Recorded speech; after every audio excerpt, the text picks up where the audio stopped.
नमस्कार जय जगन्नाथ आ समस्त को मो चैनल रे बहुत बहुत सारा स्वागत। आज मुन्नार ट्रिप्र शेष दिन किंतु मुन्नार कंप्लीट 3टा ब्लॉग मु लॉन्ग ब्लॉग जोटा कि मो चैनल रे मु अपलोड कर सारी से आई बटन रे क्लिक करके देखिपारे ना डिस्क्रिप्शन बॉक्स रे भी मु लिंक शेयर करदेवी।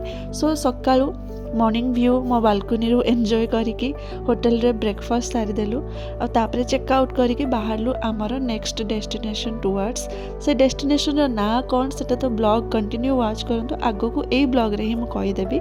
किंतु जेहेतु आज शेष दिन इच्छा जमा हो न था कहीं एत सुंदर पाग एत सुंदर व्यू ताकू छाड़ी बट मन आहरी भी एक्साइटमेंट अच्छी कहीं आम आउ गोटे नुआ जगह जाऊँ सेटा भी बहुत सुंदर मुझे शुणी आ बहुत देखी भी सो से भी फुल्ली एक्साइटेड।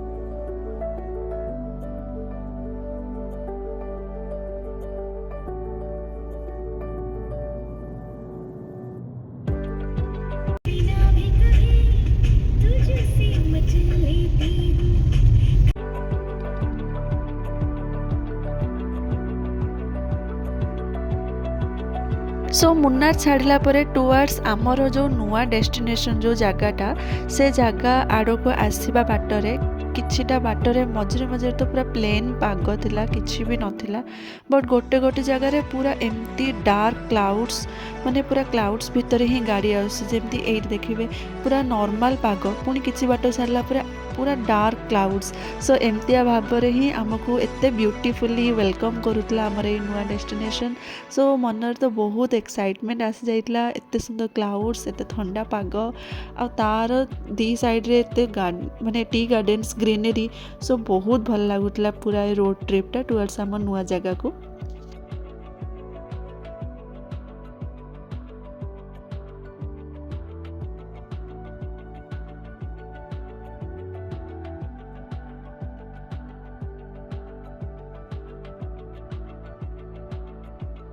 तापर आम जीवा बाटर गोटे सुंदर वाटरफॉल टे पड़ा ता ना हूँ चिन्ना कैनाल वाटरफॉल्स सो आम मैंने भी सही किसी समय टाइम स्पेंड कलु आउ ये वाटरफॉलटा भी रास्ता को पूरा लागिकी अच्छी माने बेसी किसी हाइक किंबा ट्रेक करके जीवाक पड़ोनी पूरा मेन रोड ही लागिक अच्छी। सो एठी किस समय आम टाइम स्पेंड कलापर पुणी बाहरलु आम जो जगह को जाऊँ आम डेस्टिनेशन अभिमुखे आम पुणी चलू।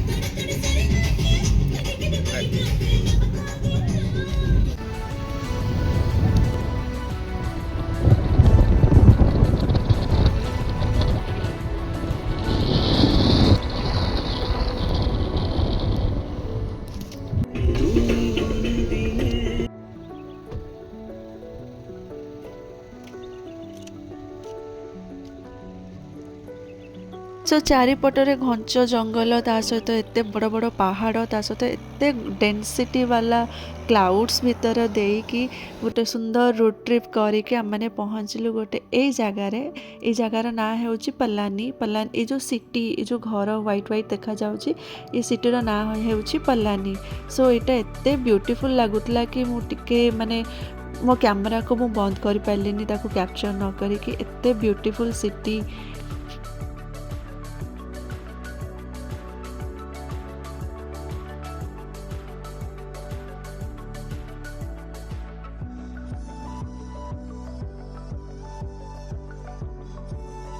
तापर आम मैंने आसीगलु से पल्लानी सिटी भितर ही देकी जाऊँ माने या पूर्वर जस्ट जो देखौली पल्लानी सिटी व्यू उपरू देखौली माने पहाड़ उपरू सेटा केमती देखा जाउची तले ये सब छोट छोट घर सब थिला एबे से घर साइड ही देकी जाऊँ टुवर्ड्स हमर जो डेस्टिनेशन जोटा कि बहुत प्रिटी लगुला। आ बाट सारा मु गोटे जिनस बहुत नोटिस कली सेटा होचे नड़िया कता।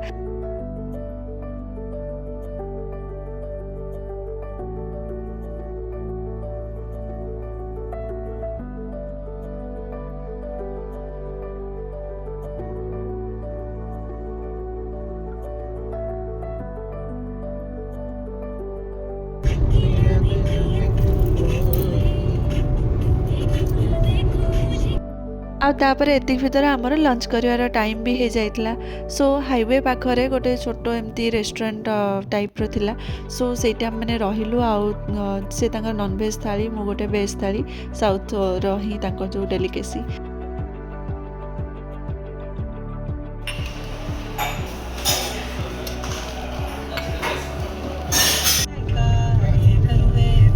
కొడైకెనాల్ ଆଉ ଚେନ୍ନାଇ ଦୁଇଟା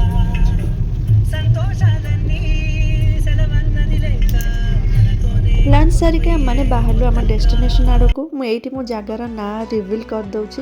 ଆମମାନେ ଯେଉଁ ଜାଗାକୁ ଯାଉଛୁ ତାର ନାଁ ହେଉଛି କୋଡ଼ାଇକାନାଲ। କୋଡ଼ାଇକାନାଲ ଯିବା ଆଗରୁ ଏମିତିଆ ଗୋଟେ ଚେକ୍ ଇନ୍ ପଏଣ୍ଟ ଥାଏ ଯେଉଁଠିକି ସେମାନେ ଚେକ୍ କରିବେ, ମାନେ ଗାଡ଼ିକୁ ଅଟକେଇବେ ଆଉ ଗାଡ଼ିର ଚେକ୍ କରିବେ ଇ ପାସ୍ କରିଛନ୍ତି କି ନାହିଁ।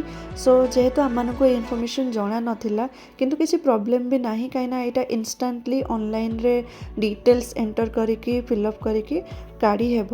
ସୋ ଏଥିରେ ପଇସା ବି କିଛି ପଡ଼ିବନି, ଏଇଟା ବାସ୍ ତାମିଲନାଡ଼ୁ ଗଭର୍ଣ୍ଣମେଣ୍ଟର ଗୋଟେ ଇନଷ୍ଟ୍ରକ୍ସନ୍। ସୋ ସେଇଟା କଲା ପରେ ଆମେ ଏଣ୍ଟ୍ରି କଲୁ କୋଡ଼ାଇକାନାଲ ସିଟି।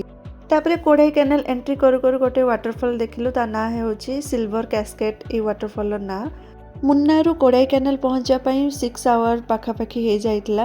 ଆଉ ପହଞ୍ଚୁ ପହଞ୍ଚୁ କୋଡ଼ାଇକାନାଲରେ ବି ସନ୍ଧ୍ୟା ହେଇଯାଇଥିଲା। ସେଥିପାଇଁ ଆଉ ହୋଟେଲରେ ପହଞ୍ଚି କିଛି ବି ବ୍ଲଗ୍ ମୁଁ ଆଉ କରିନି। ତ ଏଇଟା ହେଉଛି ତା ନେକ୍ସଟ ଡେର ବ୍ଲଗ୍। ଆଉ ମୁଁ ଫର୍ଷ୍ଟ ରୁମ୍ ଟୁର୍ରୁ ଷ୍ଟାର୍ଟ କରୁଛି। ସୋ ପ୍ରଥମେ ରୁମ୍କୁ ଏଣ୍ଟ୍ରି କରୁ କରୁ ହିଁ ମୋ ଫେଭରାଇଟ୍ ଜିନିଷ ଅଛି ଯେଉଁଟାକି ମିରର। ତାପରେ ଅଛି ସୋଫା, ତାପରେ ଅଛି କବର୍ଡ, ଜିନିଷ ବି ରଖିବା ପାଇଁ ସ୍ପେସିୟସ୍ ଅଛି ଏ ରୁମ୍ଟା। ତାପରେ ଏଇଟା ଥିଲା ବେଡ୍। ତାପରେ ରୁମ୍ ସହିତ ଆଟାଚ୍ ୱାସରୁମ୍ ବି ଅଛି ଯେଉଁଟାକି କାଫି ବଡ଼ ଅଛି। ଆଉ ଏଠି ଦୁଇଟା ମିରର, ଗୋଟେ ମେକଅପ୍ ହେବା ପାଇଁ ମିରର ଆଉ ଗୋଟେ ଏମିତି ନର୍ମାଲ ୱାଶ ବେସିନ୍ ବାଲା ମିରର। କିନ୍ତୁ ମେନ୍ ଜିନିଷ ହେଉଛି ଏ ରୁମ୍ର ମାନେ ଏଇ ହୋଟେଲ ନେବାର ମେନ୍ ଜିନିଷ ହେଉଛି ଏହାର ବାଲକନି ଭ୍ୟୁ। ସୋ ଏଇଟା ଥିଲା ସିଟି ଭ୍ୟୁ ୱିଥ୍ ବାଲକନି ବାଲା ଭ୍ୟୁ। ମାନେ ଏଇ ରୁମ୍ରେ ଗୋଟେ ସାଇଡ଼୍ କମ୍ପ୍ଲିଟଲି ଏଇ ଭ୍ୟୁ ହିଁ ଦେଖିବାକୁ ମିଳୁଥିଲା, ଯେଉଁଟାକି ଏତେ ପ୍ରିଟି ଲାଗୁଥିଲା। ମୁଁ ଫଟୋଜରେ ଦେଖିଥିଲି, ବଟ୍ ରିଅଲରେ ଦେଖି ମୁଁ ଏକ୍ସଟ୍ରିମଲି ହ୍ୟାପି ହେଇଗଲି। ଆଉ ମୋତେ ଏମିତିରେ ବି ବାଲକନି ଭ୍ୟୁ ବହୁତ ପସନ୍ଦ। ମୁନ୍ନାରେ ଯେଉଁ ହୋଟେଲରେ ଥିଲୁ ସେଟା ମାଉଣ୍ଟେନ୍ସ, କ୍ଲାଉଡ୍ସ, ବଟ୍ ଏମିତି ସିଟି ବାଲା ନଥିଲା। ସେଟା ବି ବହୁତ ସୁନ୍ଦର ଥିଲା, ବଟ୍ ଏଇଟା ବି ଆହୁରି ସୁନ୍ଦର। ଦୁଇଟା ଯାକ ଅଲଗା ଅଲଗା ସ୍ପେକ୍ଟ୍ରମ୍ରେ ଅଛି, କିନ୍ତୁ ଏତେ ପ୍ରିଟି ଲାଗୁଥିଲା ଯେମିତି ମୋତେ ଛାଡ଼ିକି ଆସିବାକୁ ଇଚ୍ଛା ହେଉନଥିଲା। ମୁଁ ବସ୍ ଏଇଠି ହିଁ ଭ୍ୟୁ ଏନ୍ଜୟ କରିଦେଉଥିଲି କୋଡ଼ାଇକାନାଲର।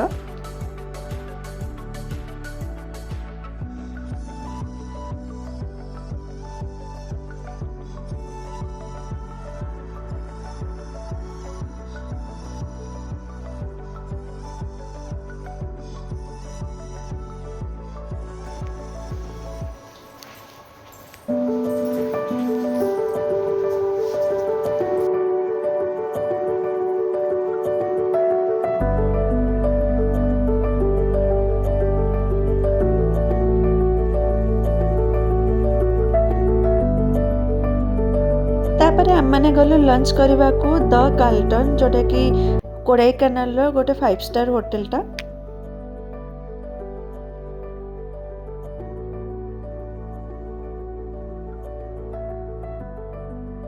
ଯେହେତୁ ସେଦିନ ଗୁରୁବାର ଥିଲା, ସୋ ମୁଁ ମଗେଇଥିଲି ଗୋଟେ ଭେଜ୍ ଫ୍ରାଏଡ଼୍ ରାଇସ୍ ସହିତ ମସରୁମ୍, ବଟ୍ ସେ ମଗେଇଥିଲେ ମଟନ୍ ରୋଗାନ୍ ଜୋସ୍, ତା ସହିତ ଚିଲି ଗାର୍ଲିକ୍ ନାନ୍, ଚିଜ୍ ଗାର୍ଲିକ୍ ନାନ୍।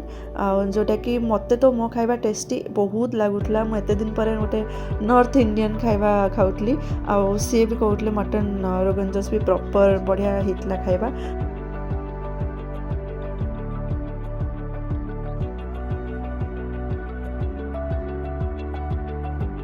ଏଇଠି ସିଙ୍ଗର ଏଆର୍ ରେହମାନ ଯେଉଁ ବଲିଉଡ଼ର ସିଙ୍ଗର, ସୋ ଏଇଟା ତାଙ୍କର ରେଷ୍ଟୁରାଣ୍ଟ ଏଇଠି ଦେଖିଲି। ସୋ ଡିଲିସିୟସ୍ ଲଞ୍ଚ କରିସାରିଲା ପରେ ଆମମାନେ ବାହାରିଲୁ ଆମର ଭ୍ୟୁ ପଏଣ୍ଟ ସବୁ ବୁଲିବା ପାଇଁ। ସୋ ପ୍ରଥମ ଭ୍ୟୁ ପଏଣ୍ଟ ଯେଉଁଟା କୋଡ଼ାଇକାନାଲର ପଡ଼ିଥିଲା ସେଟା ହେଉଛି ଏଇ ଜାଗାଟା। ଏହାର ନାଁ ହେଉଛି ଅପର ଲେକ୍ ଭ୍ୟୁ ପଏଣ୍ଟ, ଯେଉଁଟାକି ପୁରା ମାନେ ରୋଡ଼କୁ ଲାଗିକି ହିଁ ଅଛି। ମାନେ ରୋଡ଼ ସାଇଡ଼୍ରେ ହିଁ ଗାଡ଼ିକୁ ପାର୍କ କରିକି ଏଇଠୁ ଭ୍ୟୁ ପଏଣ୍ଟକୁ ଏନ୍ଜୟ କରିପାରିବେ। ମିନ୍ସ ଏଇ ଜାଗାରୁ କୋଡ଼ାଇକାନାଲର ପପୁଲାର ଲେକ୍ ଯେଉଁଟାକି Kodai lake. So lake view point ଅଛି, ପ୍ଲସ୍ ଜଙ୍ଗଲ, ସିଟି ଭ୍ୟୁ, ପାହାଡ଼, ଏଭ୍ରିଥିଙ୍ଗ ଅଲ୍ ଟୁଗେଦର ବହୁତ ହି ପ୍ରିଟି ଲାଗୁଥିଲା। ଅପର ଲେକ୍ ଭ୍ୟୁ ପଏଣ୍ଟଟା ତ ଆମେ କଭର୍ କରିଦେଲୁ। नेक्स्ट आम मैंने गलु बटकेनाल्स वाटरफॉल्स आउ जेहेतु ये जगहटा डायरेक्ट रोड पाखे ये वाटरफॉलटा ना टिके हल्का ओल्ल के जावाक पड़ो आदि टे ओल्ड एज लोक थे तो टिके माने केयरफुली आसवाक पड़ो नॉर्मली समस्त केयरफुली आसवाक पड़ो बट आसी हेब एमती नुहे आसी हेबनी बेसी दूर भी नहीं सो यहाँ ही से बटकेनाल वाटरफॉल्सटा आउ जोटा कि बहुत सुंदर लगे माने एकदम जंगल दी साइड मझे बास ये वाटरफॉल नेचुरली एत प्रिटी लगुला भट्टकेनाल वाटरफॉल्स पर आम मैंने गलु कोडाईकेनाल अलग जो सब साइट सीइंग पॉइंट गुड़ा अच्छे से गुड़ा देखा आ कोडाईकेनाल मैक्सिमम साइट सीइंग पॉइंट सब गोटे फॉरेस्ट रिजर्व एरिया भितर अच्छी एटा हूँ से forest reserve check in point जोटी कि सब प्रकार गाड़ी फीस अच्छी माने 4 व्हीलर हो 2 व्हीलर हो समस्त अलग अलग प्राइस यहाँ हूँ 1 वेटा आउ एठी टाइमिंग भी अच्छी लास्ट एंट्री एठी हूँ 4:30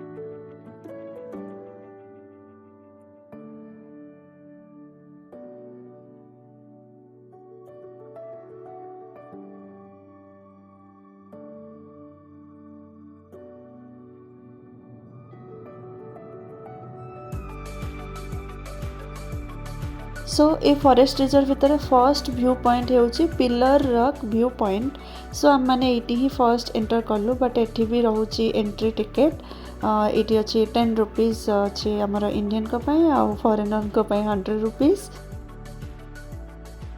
पिलर रॉक व्यू पॉइंट पहुँचला मुझे गोटे इंटरेस्टिंग जिनस देखली जोटा कि मुझे समस्त सहित शेयर करने चाहूँगी सेटा हूँ दुदुरा फूल मु केवल व्हाइट कलर ही दुदुरा फूल देखी माने आमर ये ओडिशा तो ये फूल ही मुझे देखी किंतु सेठी मुझे देखली येलो कलर और पीच कलर जोटा कि बहुत सुंदर था मुझे फर्स्ट टाइम देखली बहुत खुशी लगे देखी पिलर रॉक्स व्यू पॉइंट रे व्यू तो आम मैंने देखी पार्लुनी कहीं क्लाउड्स कम्प्लीटली ए व्यू पॉइंट को कवर कर देइतला आमे किस समय अपेक्षा भी करलु टाइम स्पेंड करलु काले ये क्लाउड्स सब हटिଯିब किंतु क्लाउड्स हटिला ही नहीं सो आम मैंने से किस समय टाइम स्पेंड कला परे बाहरलु बाकी जगह सब बुल जाबा पई जो गुडा के मु नेक्स्ट ब्लॉग रे आन देबी सो आजिरो ब्लॉग मु एठी एंड करूची एंड मु आशा करूची आजिरो ये ब्लॉगटा भलो लागिथिबो जदि भलो लागिथिबो ताले मो चैनल को लाइक शेयर एंड सब्सक्राइब करबा को आदौ भी भूलिबेनी सो मु देखा भी मो नेक्स्ट ब्लॉग रे till then bye and take care.